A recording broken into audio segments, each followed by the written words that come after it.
বঙ্গোপসাগরে মাছ ধরে ফেরার পথে ট্রলার ডুবি অল্পের জন্য বাঁচলেন ১৩ মৎস্যজীবী। বঙ্গোপসাগরে মাছ ধরে ফেরার পথে আবারও একটি ট্রলার ডুবির ঘটনা ঘটল। সোমবার রাতে দক্ষিণ চব্বিশ পরগনার বকখালি থেকে প্রায় ৩০ থেকে ৪৮ কিলোমিটার দূরে মাঝ সমুদ্রে এফবি সিদ্ধি বিনায়ক নামের একটি ট্রলার দুর্ঘটনার মুখে পড়ে। তবে আশেপাশের অন্যান্য ট্রলারের তৎপরতায় ট্রলারে থাকা ১৩ জন মৎস্যজীবীকেই অক্ষত অবস্থায় উদ্ধার করা সম্ভব হয়েছে। স্থানীয় মৎস্যজীবী সমিতি সূত্রে জানা গিয়েছে, গত ৯ জুলাই কাকদ্বীপের এফবি সিদ্ধি বিনায়ক ট্রলারটি ১৩ জন মৎস্যজীবীকে নিয়ে নামখানার ঘাট থেকে রওনা দিয়েছিল। ট্রলারের মাঝি ও কর্মীদের বাড়ি সাগরের বেনুবনে হওয়ায় তারা ১০ই জুলাই বেনুবন থেকে গভীর সমুদ্রে মাছ ধরার উদ্দেশ্যে যাত্রা করেন।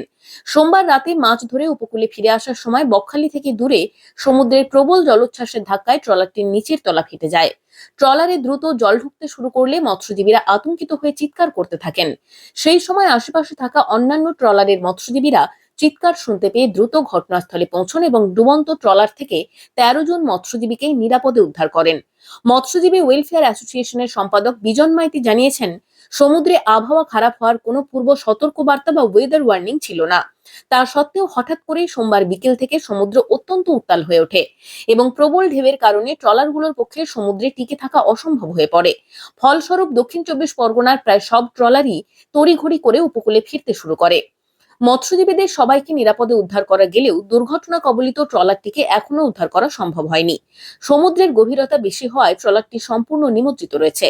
উদ্ধারকারীদের মতে জলের নিচে গিয়ে ট্রলারটিতে দড়ি বাঁধার জন্য অভিজ্ঞ ডুবুরির প্রয়োজন, যা ছাড়া ট্রলারটিকে টেনে তোলা সম্ভব নয়। অন্যান্য ট্রলারের মাধ্যমে সেটিকে উদ্ধারের চেষ্টা চালানো হচ্ছে। হ্যাঁ, গতকাল রাত প্রায় তখন ৮টা সাড়ে ৮টা বাজে, তখন আমার কাছ থেকে ফোন এলো যে আমাদের সুভাষ পাল কাকদ্বীপে বাড়ি, ওনার একটা ট্রলার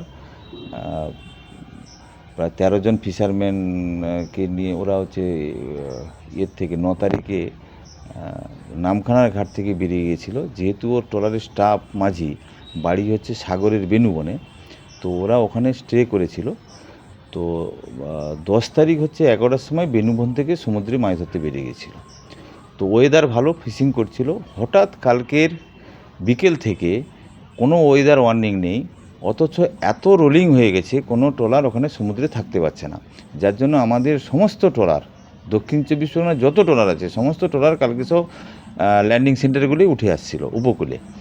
তো ওই সময় প্রায় আপনার থেকে বকখালি থেকে প্রায় ৪৮ কিলোমিটার দূরে ওই সিদ্ধি বিনায়ক যে ট্রলারটা, ওইটা তলাটা ফেটে যায়, ফেটে গিয়ে জল ঢুকতে থাকে। সেই সময় আশেপাশে যে ট্রলারগুলো ছিল একদম পাশাপাশিই ছিল, তাদেরকে ১৩ জন লোককে উদ্ধার করে নিয়েছে। লোকগুলো সব সেভ আছে, কোনো অসুবিধা নেই। তবে ট্রলারটাকে উদ্ধারের জন্য আমাদের অন্যান্য ট্রলারগুলো চেষ্টা করছে। এখনও ট্রলারটিকে উদ্ধার করা সম্ভব না, এখনও ট্রলারকে উদ্ধার করা সম্ভব হয়নি। তার কারণ যেভাবে ডুবেছে এত ডেপথে আছে, ওখানে ডুবুরি প্রয়োজন।